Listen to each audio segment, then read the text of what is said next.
Dolores Asúnzolo López, la actriz que se convirtió en el arquetipo de la belleza mexicana en Hollywood y posteriormente en su propio país con el nombre de Dolores del Río, nació en 1904 en Durango, en un mundo casi idílico.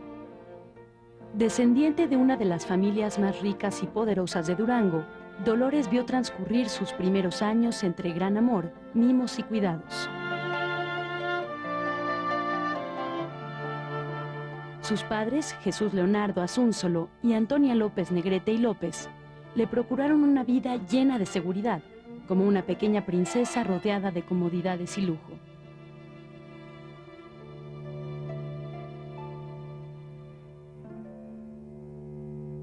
Su padre era uno de los comerciantes y banqueros más importantes del estado.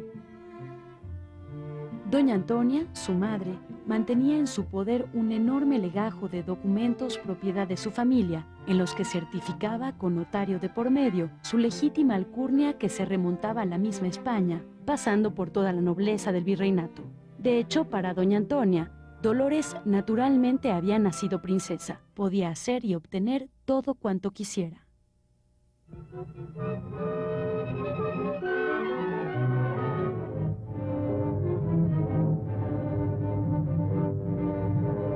Después del estallido de la Revolución, la pequeña Dolores y su familia dejaron Durango. De ese mundo fantástico, solo llevaba una muñeca.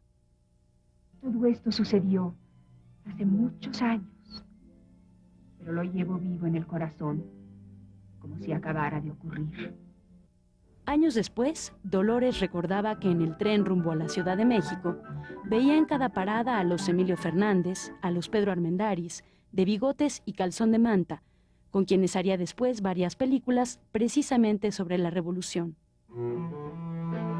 La familia se instaló en la Ciudad de México, aprovechando que aún conservaban fortuna y posición social, pues doña Antonia era prima de Francisco I. Madero, en ese momento presidente de la República. Dolores poseía un carácter férreo y voluntarioso, junto con una enorme inteligencia y disciplina para lograr sus metas, además de una vocación y enorme gusto por la danza y la actuación. Desde pequeña estuvo convencida de que había nacido para ser una gran dama, y para ello se le educaba en uno de los mejores colegios de la ciudad. Sin embargo, su tez morena y los rasgos indígenas, que eran muy evidentes en ella, le hacían mostrarse insegura, pues este era uno de los prejuicios más arraigados entre los miembros de su propia clase social. No obstante, y pese a sus temores, intuía que era la personificación de una belleza excepcional, casi irreal, y que así era y sería vista por todos. A Dolores le gustaba participar en espectáculos de teatro y danza. En un montaje conoció a Jaime Martínez del Río y Vinent, de 34 años, quien se había educado en Inglaterra y vivido la mayor parte de su vida en Europa. Muy pronto se da entre ambos una relación amorosa, establecida a partir de su gusto por el arte y por todas las manifestaciones culturales. Jaime y Dolores se casaron en 1921, apenas 2 meses después de haberse conocido. Convertida ahora en la señora Dolores Asúnzolo López Negrete de Martínez del Río, la joven se fue de luna de miel 2 años a Europa.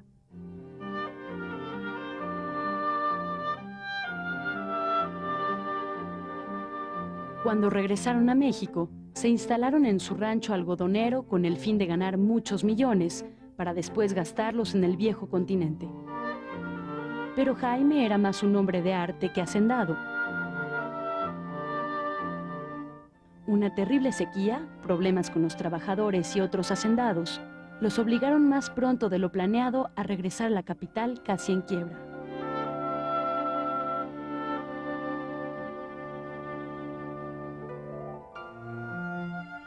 Gracias al apoyo incondicional de sus padres, Dolores podía enfrentar la crisis económica. Su madre, compañera inseparable, la alentaba constantemente. Al poco tiempo, Dolores conoce en una fiesta a Edwin Carew, quien era director de cine en Hollywood y tenía su propia compañía productora. Carew quedó deslumbrado por la belleza de la joven, y aunque estaba en su luna de miel, se enamoró a primera vista de Dolores cuando ejecutaba una de sus danzas interpretativas, en la que descubrió sus dotes artísticas. Decidido a conquistarla, le ofreció trabajo en Hollywood. Al matrimonio Martínez del Río le pareció atractiva la proposición. A Jaime, con una mentalidad distinta a la de los hombres de su época, no le pareció mal que su esposa fuera actriz profesional.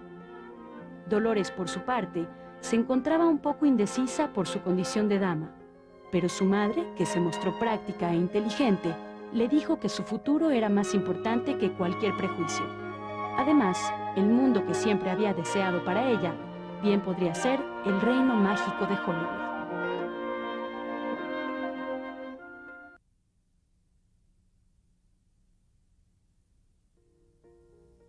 Para mediados de los años 20, el cine mudo norteamericano se hallaba a la vanguardia cinematográfica mundial. Hollywood era la réplica del Olimpo griego, donde las estrellas eran como los dioses. A ese singular mundo llegaron en 1925 Dolores y su esposo. El contrato que ya había firmado con Carew le aseguraba un ingreso de apenas $250 semanales, cantidad que en muy poco tiempo se multiplicaría al llegar a convertirse en estrella. Ahora era ella quien percibía los ingresos, lo cual era muy particular, sobre todo tratándose de una mujer de su condición, una aristócrata. Al poco tiempo entró en un vertiginoso ritmo de vida para poder empezar en el cine. Carew comprobó que no se había equivocado en el talento innato de Dolores. El siguiente paso en la fabricación de una estrella era echar a andar el aparato publicitario. Para ello se creó una imagen muy españolizada y exótica de Dolores, caracterizada por la boquita de corazón, propia del maquillaje de entonces. Solo restaba darle a Dolores Asúnzolo y López Negrete de Martínez del Río un nombre artístico. Así nació Dolores del Río con D mayúscula, mientras se preparaba su debut cinematográfico con la película Joanna. Transcurrió medio año de una película tras otra con relativos éxitos, pero la ansiada condición de estrella pudo hacerse realidad hasta 1926, año en que es llamada para interpretar el papel protagónico del Precio de la Gloria. Esta vez la dirección estará a cargo de Raoul Walsh y no de Carew.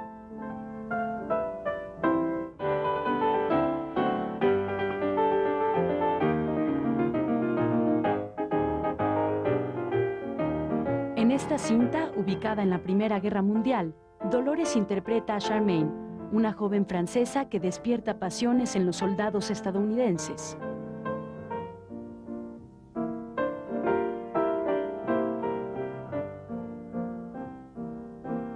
Walsh descubre en Dolores a una actriz bella y versátil que cautiva a los espectadores en las pantallas de todo el mundo.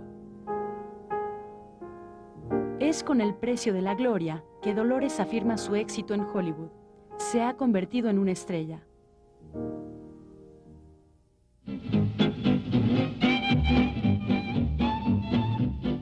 Poco a poco y sin perder su estilo aristocrático, se va adaptando al permisivo mundo hollywoodense. Mientras la carrera de Dolores va en ascenso, su esposo vive frustrado, como una especie de príncipe consorte. La joven pareja no podía tener hijos debido al riesgo que ella corría al embarazarse, por lo que desde siempre utilizó los métodos anticonceptivos más modernos.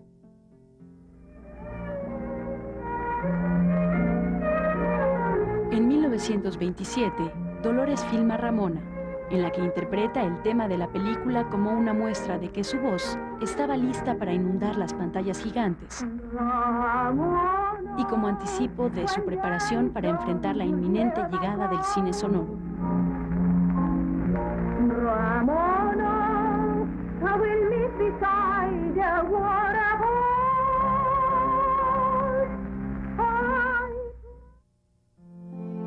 Pero los éxitos cinematográficos de Dolores van de la mano con el fracaso de su matrimonio. En un intento por salvar su relación, la pareja viaja a Hawái en lo que parece ser una segunda luna de miel. La medida no funciona y el matrimonio se va a pique.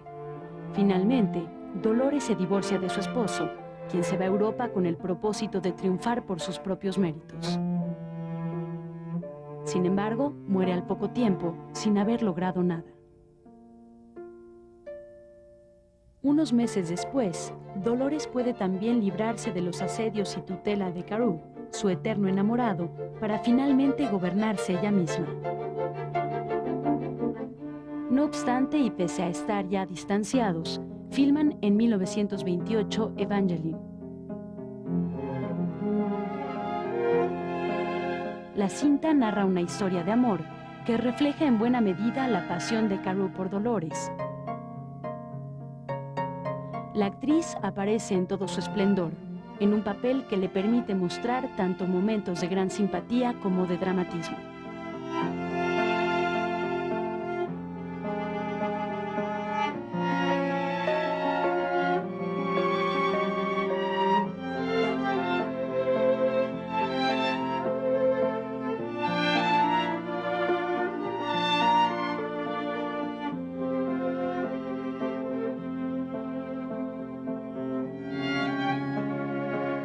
En Evangeline, Dolores está situada en el centro de un triángulo amoroso, aunque ella se mantiene fiel a su verdadero amor.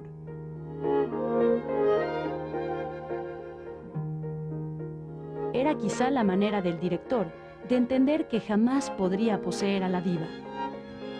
En adelante, Dolores y Carew no volverían a trabajar juntos.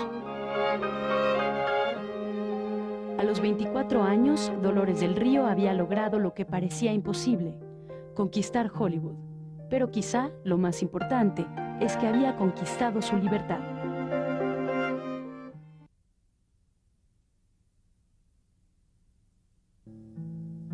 A finales de la década de los 20, Dolores del Río era una de las más populares y exitosas estrellas de Hollywood. Ni siquiera la aparición del cine sonoro, que para muchos de sus compañeros significó el fracaso, afectó su ascendente carrera, pues Dolores supo adaptarse interpretando a la mujer latina, sensual y aristocrática. Dolores había alcanzado ya la cumbre de su popularidad mundial. Para 1930, la actriz puede darse otra oportunidad en el amor al casarse con Cedric Gibbons, quien era escenógrafo de la Metro-Goldwyn-Mayer. Dolores y Cedric eran una manifestación clara de la realeza hollywoodense. Ellos se habían conocido en el suntuoso castillo de San Simeón, propiedad de Randolph Hearst, magnate del periodismo sensacionalista, en una de tantas fiestas que organizaba y a las que solía invitar a la crema innata del mundo cinematográfico. El matrimonio Gibbons era una de las parejas más populares del jet set californiano. Las fiestas y brunch dominicales que ofrecían en su casa, construida y decorada al estilo Art Deco por el propio Gibbons, eran de las más selectas y exclusivas. La misma Dolores del Río se había convertido en una especie de hermoso maniquí Art Deco tras su matrimonio con Cedric. Su nueva imagen fue bien recibida y le redituó en un notable incremento de trabajo.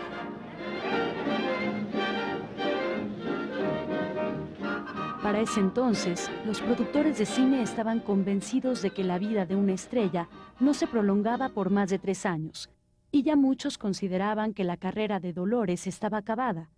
Sin embargo, en 1932, Dolores confirma su vigencia al protagonizar Ave del Paraíso, cinta en la que encarna a una bella y salvaje mujer isleña de los mares del sur.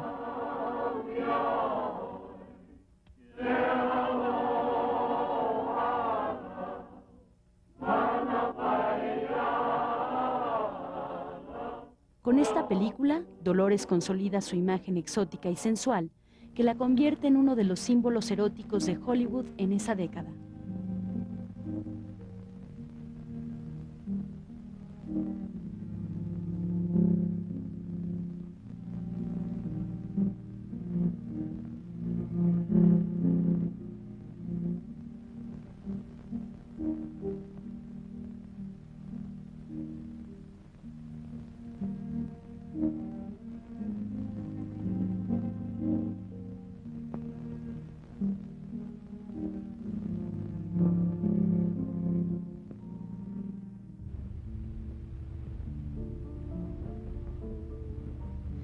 el exotismo se convierte en la clave del éxito de Dolores.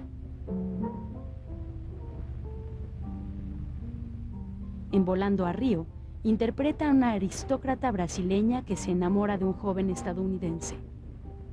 Es un papel en el que se muestran muchos de los prejuicios de Hollywood hacia América Latina. Don't tell me anything so 18th century as a family arrangement. Would you think so in your country? And I'm going to institute some radical changes in your country. You do just as I say. Oh, will I? You will. I will not. Your family, your fiancé, the Army, the Navy, and all of South America can't stop me. And if you're silly enough to think that...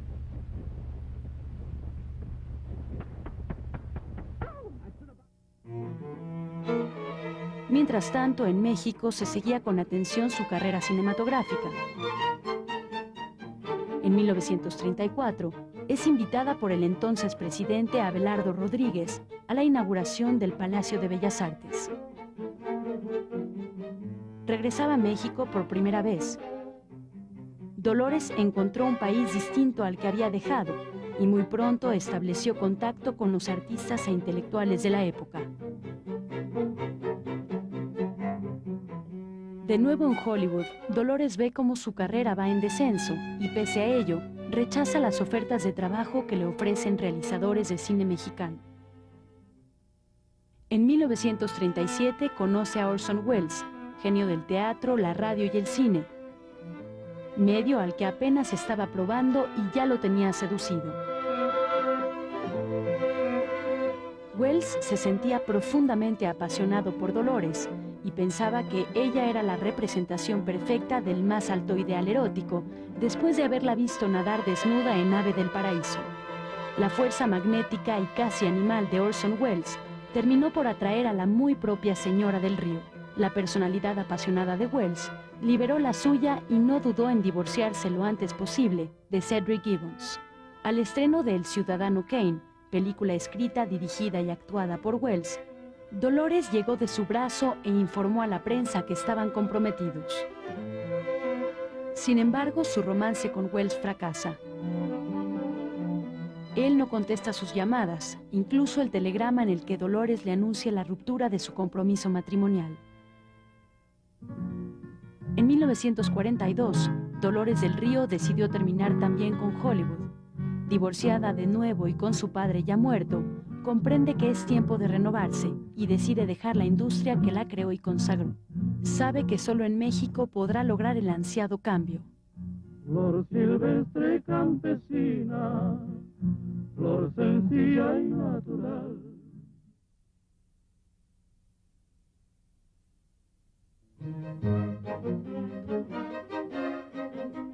Cuando Dolores llega a México, se encuentra un país moderno y cosmopolita en el que la industria cinematográfica va viento en popa.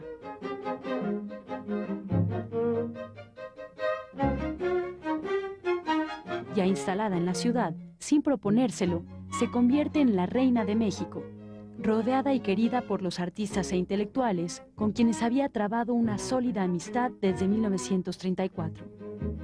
Sus primeros acercamientos al cine mexicano los tuvo con Agustín J. Fink, productor asociado de Films Mundiales. Al poco tiempo, Dolores empezó la filmación de su primera película en español, Flor Silvestre.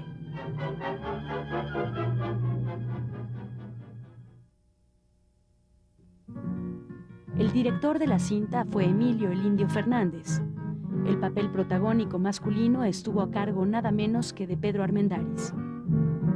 Para el Indio, Dolores era su inspiración, y según él, la amaba desde que era extra en Hollywood, y ella una de las divas del momento. Flor silvestre campesina. En Flor Silvestre, el Indio retrató, como lo hizo con insistencia otras veces, las diferencias y prejuicios entre las clases sociales. Don Francisco. ¿Qué hace usted aquí? Allá está el lugar de los medieros y sus iguales. Retírese y no nos ponga en vergüenza. ¿A dónde vas? Déjala que se vaya con los suyos, a donde pertenece.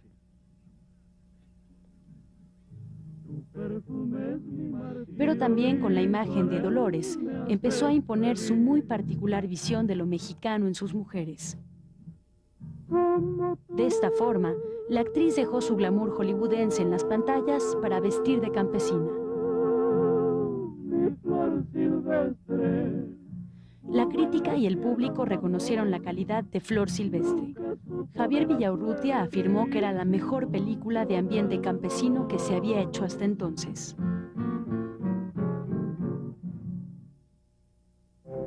Cuatro meses después, Dolores empezaba la filmación de María Candelaria, que el Indio Fernández había escrito especialmente para ella con un doble motivo: manifestarle su amor y reconciliarse con la actriz por el carácter grosero y explosivo que había tenido durante el rodaje de Flor Silvestre.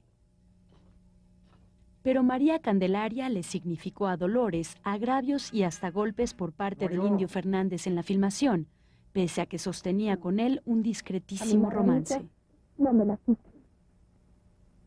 Primero voy a vender flores. Tope lo que tope.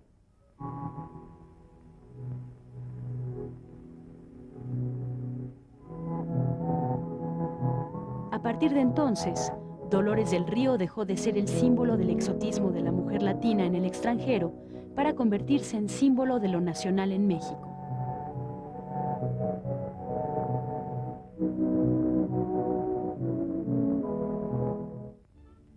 En Bugambilia, el Indio Fernández pretende emular las grandes producciones hollywoodenses en las que Dolores había participado.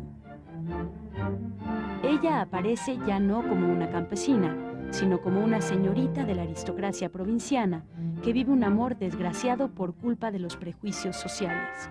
Tengo que irme. Usted sabe quién soy yo. Ya su padre lo dijo. Un pelado. No.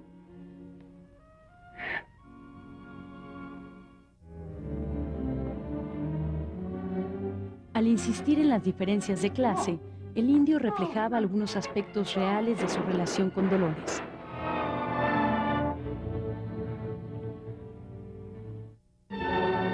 Ella representaba una belleza a fin de cuentas inalcanzable y quizá por ello condenaba a los personajes de sus películas a vivir un final trágico.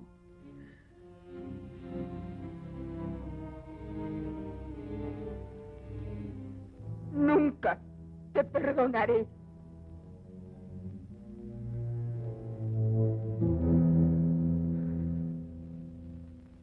Para 1944, Dolores del Río tiene ya 40 años, aunque todavía conserva una buena figura que luce espléndidamente en Las Abandonadas, película que se convirtió en la superproducción de ese año.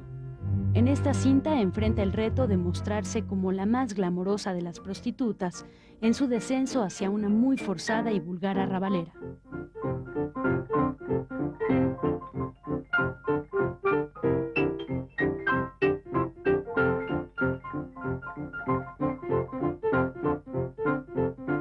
Este papel, inusual en Dolores, fue preparado cuidadosamente por la actriz.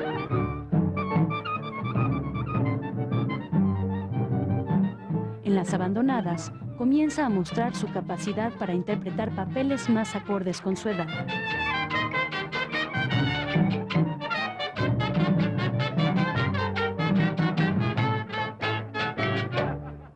Mientras tanto, la relación sentimental con el indio llegaba a su fin. La separación se reflejó en La Malquerida, última película que hizo con él en papel protagónico. Simbólicamente, el indio encuentra en Columba Domínguez a la sucesora de Dolores como arquetipo de la belleza nacional. En la pantalla y en el sentimiento, ha sido desplazada por una mujer más joven.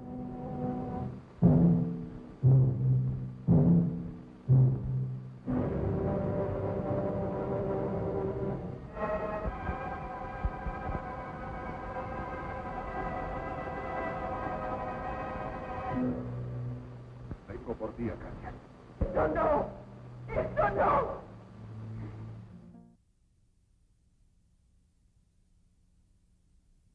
La década de los 40 fue quizá una de las más fructíferas y productivas de Dolores, que le permitió consolidarse en la figura que el cine de la época parecía necesitar: la mujer mexicana elegante. Durante ese tiempo protagonizó 14 películas. Además del Indio, filmó con otros directores de prestigio. Con Fernando de Fuentes hizo La Selva de Fuego. En esta cinta, el director vuelve a explotar la imagen sensual y exótica de Dolores, igual como fue vista en Hollywood en los años 30, cuando llega a un campamento de hombres lujuriosos, alejados de la civilización, que se dejan llevar por sus instintos.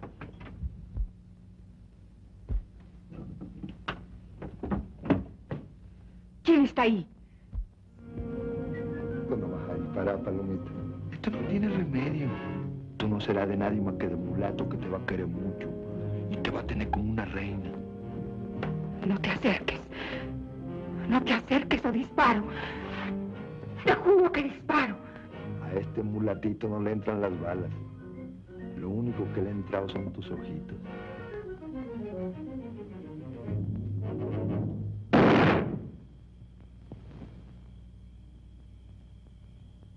Ya me quebraste, niña.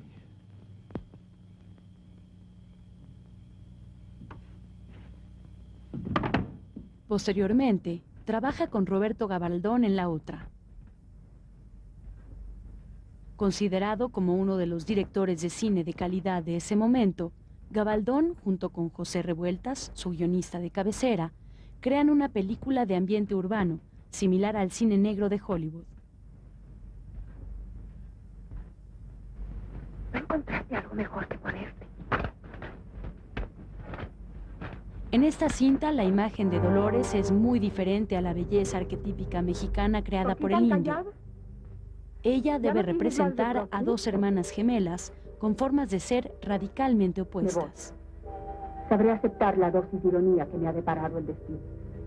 En adelante voy a vivir o a dejar de vivir mi propia vida. En La Casa Chica, una vez más, Revueltas y Gabaldón le dan una imagen urbana y madura, pues el personaje que aquí interpreta Dolores es poco común en el cine mexicano.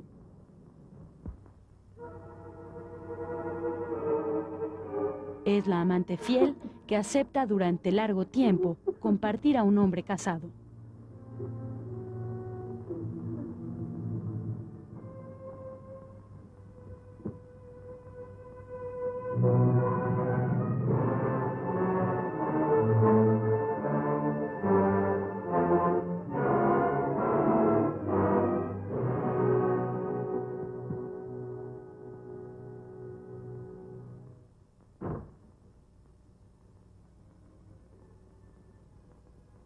¿Por qué veniste, Fernando?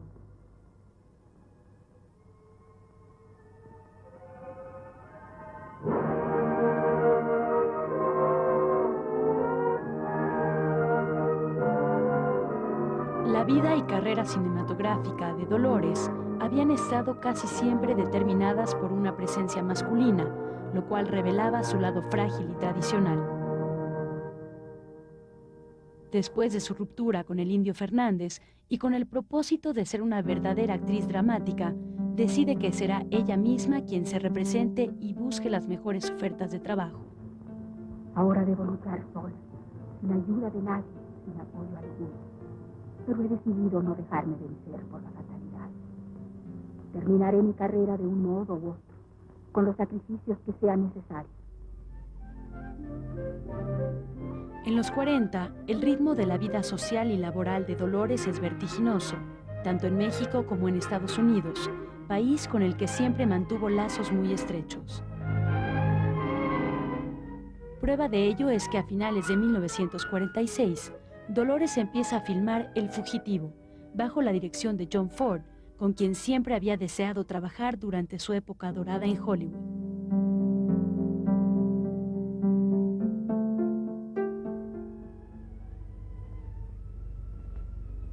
Tú sabes a lo que me refiero. Pero no vayamos a estropear este momento con recuerdos desagradables.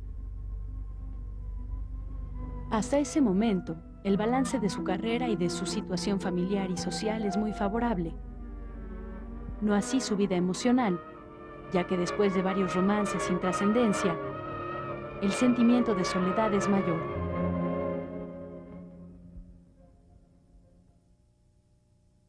Sin embargo, Dolores encuentra un amor estable en Lou Riley, millonario y bohemio estadounidense. Ambos comparten el gusto por el mar, el cine, el teatro y todas las artes. A partir de entonces, Dolores dependerá de la guía y apoyo de Lou para continuar su carrera.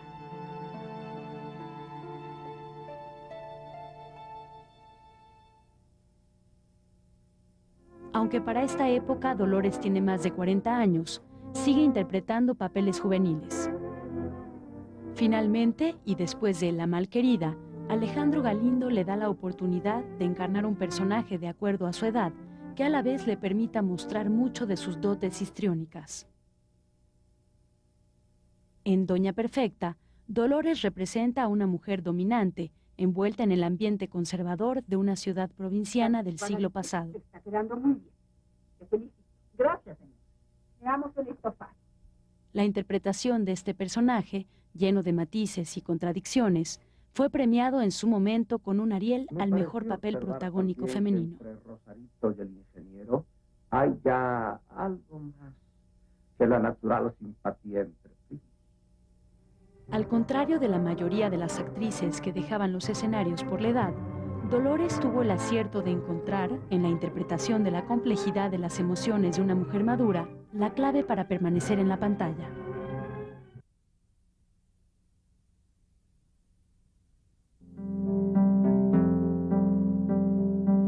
Dolores del Río empieza la década de los 50 con una relación sólida y estable y con muchos proyectos.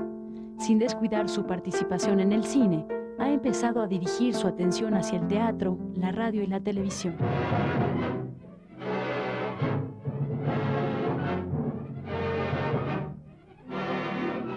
¡Que baile la madrina con el novio! Venga ese baile. Dolores también se da tiempo para cumplir compromisos internacionales. Viaja a España para hacer la película Señora Ama, en la que fue dirigida por su primo Julio Bracho. No miran más que su capricho. Y después sucede lo que sucede. Hijos desperdigados. La película trataba un tema cercano a la vida íntima de Dolores, su imposibilidad para tener hijos. Más vale que Dios no me haya dado hijos. Eso no lo sientes. ¿Para qué estás siempre llevando cera a la iglesia? El personaje encarnado por la actriz refleja un gusto por los niños similar al que mostraba en la vida real.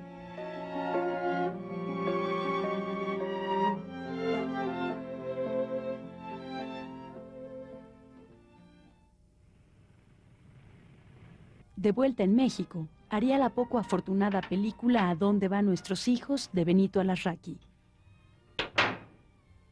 En este melodrama clase mediero, Dolores hizo el papel de una abnegada y sufrida ama de casa que lucha por mantener unida a su familia.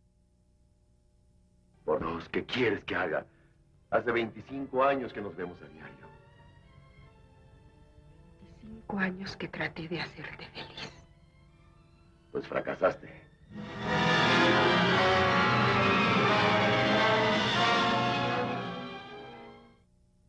En 1958, Dolores cumple 52 años con una espléndida belleza madura.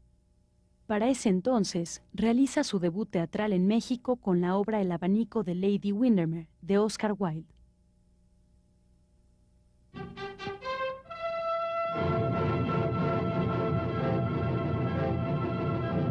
Al año siguiente, Dolores decidió participar en La Cucaracha, dirigida por Ismael Rodríguez, en la que se llamó a muchas de las grandes figuras de los años 40. El público ve por primera vez juntas a Dolores del Río y a María Félix, a quienes consideraba rivales cinematográficas. ¡Ahí vienen los federales! ¡Órale, órale! No se metan con la señora. ¿Qué no ven que no tiene hombre que dé la cara por ella? Pues que se busque uno. Buenas mañas no le faltan. A lo mejor a la señora no le gustan los Juanes, cucaracha. ¿Por qué me ofende? ¿Qué puede importarle lo que yo haga? No me eches sermones ladinos, que yo no busco recodos para taparme las ganas. Aquí todos saben eso. Júntese con nosotros. También esta película le permite un reencuentro con el Indio Fernández, quien es llamado a interpretar el papel protagónico masculino. Cuídese. En algunas escenas hay una clara referencia a Flor Silvestre, aunque marcadas por la dulzura, ya no por la violencia.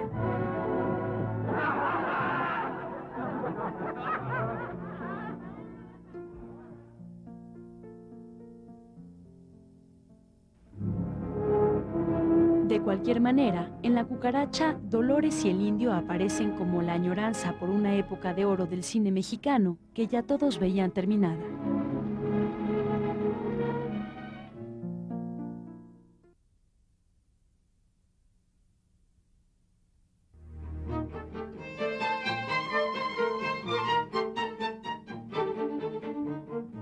A partir de 1960, Dolores concentra su atención en el teatro.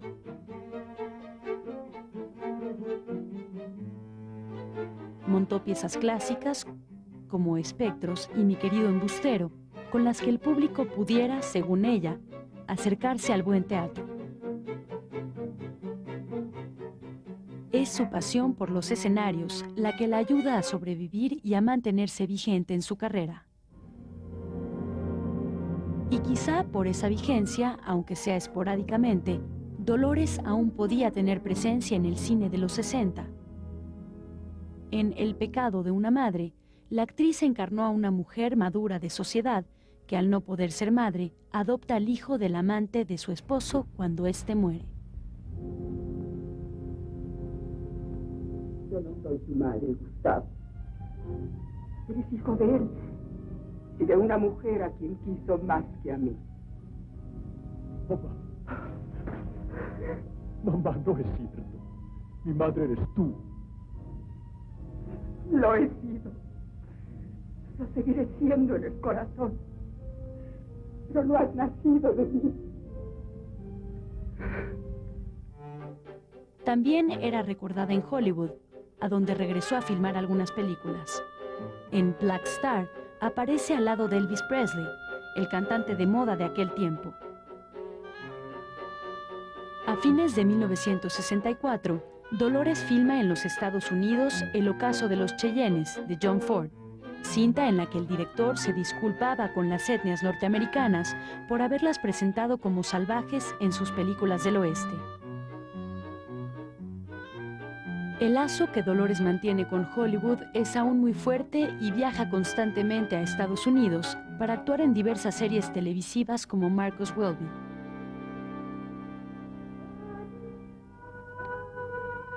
También viaja a España para filmar La Dama del Alba, película en la que protagoniza a una madre atormentada por la desaparición de su hija años atrás, cuyo cuerpo aparece milagrosamente al final de la cinta.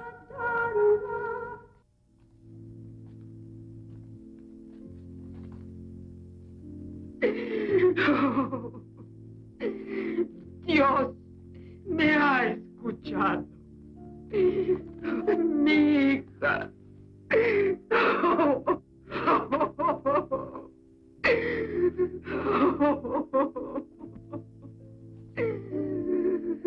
Por aquellos años, Dolores había sufrido una pérdida irreparable.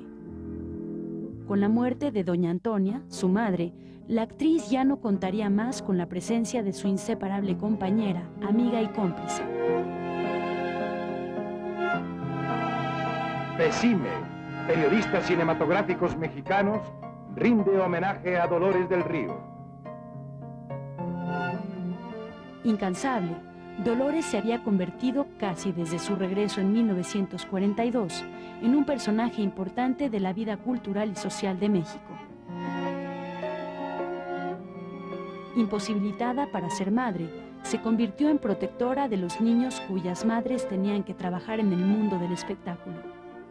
Junto con un grupo de compañeros, se propusieron darle fuerza a la Asociación Nacional de Actores, ANDA, y proteger a los miembros del gremio, así como a sus familias. Por ello, decidió participar activamente en las elecciones de la ANDA y organizar un maratón televisivo para reunir fondos y construir una estancia infantil.